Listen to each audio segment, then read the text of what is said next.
In Saudi Arabia and Pakistan have signed a mutual defense pact that any attack on either country will be considered an attack on both. डर जो है ना ममालिक में, जैसे दुनिया हमारी, इसमें कि पैसा आपको तभी मिलता है या वैल्यू आपको तभी मिलती है जब सामने वाला डरा होता है। जीसीसी कंट्रीज डर। बिलाशुबा पाक सऊदी मुआहदा बहुत बड़ी कामयाबी है, लेकिन कुछ सवालात के जवाबात जानना बहुत जरूरी है। सऊदी इसराइल जंग में पाकिस्तान तो इसराइल पे हमला करेगा, लेकिन क्या पाक इंडिया जंग में सऊदिया इंडिया पे हमला करेगा? सऊदिया और ईरान की चपकलश में पाकिस्तान क्या करेगा? क्या पाकिस्तान सऊदिया को एटमी हथियारों तक रसाई देगा? ये मत समझना कि हम लोग डरपोक है, नहीं। मेरे दादा परदादा लड़ाकू थे और इसके खानदान में तो शूरवीरों का खून दौड़ रहा है। हाँ, इसलिए मेरी जगह ये लड़ेगा। पुराने जमाने की एक कहानी है कि किसी पहाड़ के दामन में एक कबीला रहता था। उस कबीले का कोई जरिया माश नहीं था। पहाड़ के रास्ते से काफले गुजरते थे, तो किसी काफले को अगर कोई हादसा पेश आता तो ये लोग उसे लौटकर गुजर बसर करते थे।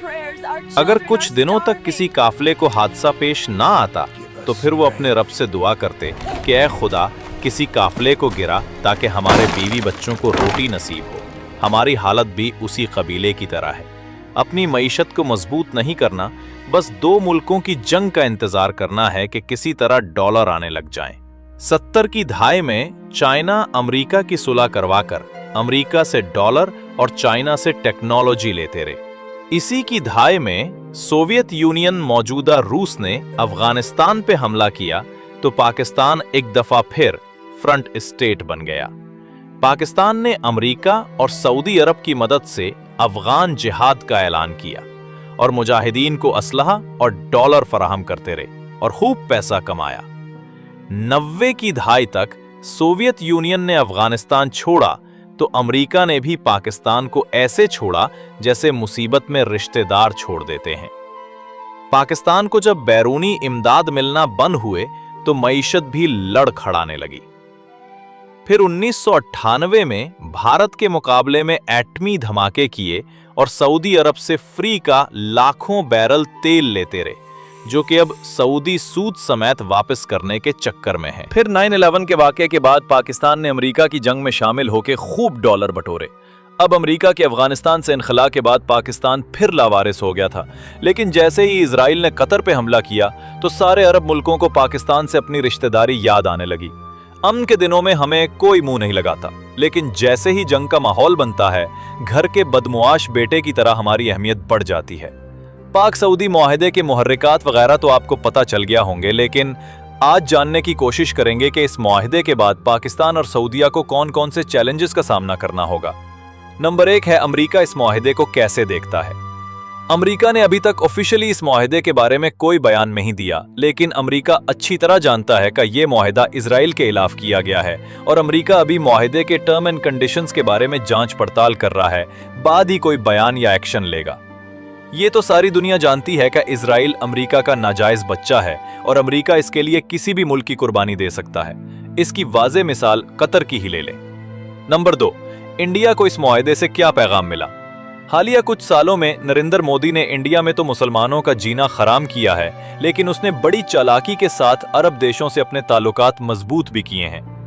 इंडिया और अरब मुल्कों के ताल्लुकात का अंदाजा इस बात से लगाया जा सकता है कि तकरीबन हर अरब मुल्क ने मोदी को मुल्क के सबसे बड़े सिविल एजाज से नवाजा है। माजी करीब की पाक भारत जंग में भी अरब मुल्कों ने पाकिस्तान का खुलकर साथ नहीं दिया। इंडिया में जब भी इलेक्शन आते हैं तो मोदी इंतहा पसंद हिंदुओं का वोट लेने के लिए पाकिस्तान पे जंग मुसल्लत कर देता है, लेकिन इस मुआहदे के बाद इंडिया ऐसे किसी भी मिसएडवेंचर करने से पहले सोचेगा। नंबर 3, क्या पाक भारत जंग में सऊदिया पाकिस्तान का साथ दे पाएगा। इस मुआहदे के तय पाने के बाद सऊदी डिफेंस मिनिस्टर खालिद बिन सलमान ने ट्वीट किया कि इस मुआहदे के बाद किसी एक मुल्क पे हमला दूसरे मुल्क पे हमला तसव्वुर होगा। चूंकि सऊदिया को इस वक्त सबसे बड़ा खतरा इजराइल से है और पाकिस्तान को इंडिया से है, पाकिस्तान सऊदिया के लिए इजराइल पे तो हमला कर देगा, लेकिन क्या सऊदिया पाकिस्तान के लिए इंडिया पे हमला करेगा? तो इसका जवाब मनफी में ही लिया जाए तो बेहतर, क्योंकि इस वक्त सऊदी अरेबिया में 25 लाख से ज्यादा भारतीय काम कर रहे हैं, जो कि सऊदी इंफ्रास्ट्रक्चर में अहम रोल अदा कर रहे हैं। दूसरा, इंडिया सऊदिया का तिजारती हुजूम पाकिस्तान से 11% ज्यादा है और सऊदी तेल की बड़ी मिकदार इंडिया जाती है। तो सवाल यह है कि सऊदीया पाकिस्तान के लिए इतना बड़ा रिस्क क्यों लेगा, बदले में इसे मुआशी लिहाज से क्या मिलेगा। नंबर 4, पाकिस्तान को क्या क्या चैलेंजेस दरपेश होंगे। चूंकि सऊदीया को अकेला खतरा इजराइल से ही नहीं है, इसे ईरान और यमनी हूसियों से भी खतरा है। यमनी हूसी वक्तन फक्तन सऊदीया पे हमले करते रहते हैं। जैसा कि 25 मार्च 2022 को यमनी हूसियों ने सऊदी ऑयल रिफाइनरी पे ड्रोन्स और मिसाइल से हमला किया था और सऊदी की टोटल ऑयल पैदावार का 6% ऑयल रुक गया था। और सऊदी के बकौल यमनी हूसियों को ईरान असलहा और इंटेलिजेंस फ्राहम करता है। अगर मुस्तकबिल करीब में दोबारा ऐसा कोई हमला होता है तो क्या पाकिस्तान सऊदीया की दरहवासत या मुआहदे की रोशनी में यमन पे हमला करेगा या नहीं।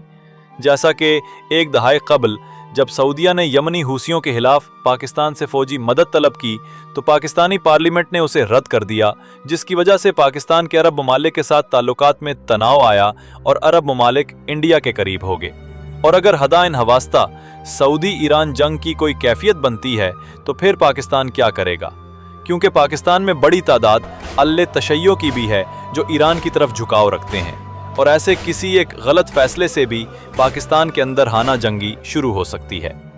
तारीख गवाह है कि जब भी हम दूसरों की जंगों के ठेकेदार बने, वक्ती डॉलर और फायदा तो मिला, लेकिन लंबे अरसे में नुकसान हमेशा हमारा हुआ। पाक सऊदीया दिफाई मुआहदा यकीनन एक तारीखी मोड़ है, मगर यह फैसला करेगा कि हम फिर से किसी और के खेल के मोहरे बनते हैं या अपने कौमी मफाद को मुकद्दम रखते हैं। याद रखिए, दुनिया में इज्जत और ताकत उन मुल्कों को मिलती है जो दूसरों पर इन्हिसार नहीं करते, बल्कि अपनी मईशत, अपनी सियासत और अपनी हिकमत अमली पर खड़े होते हैं।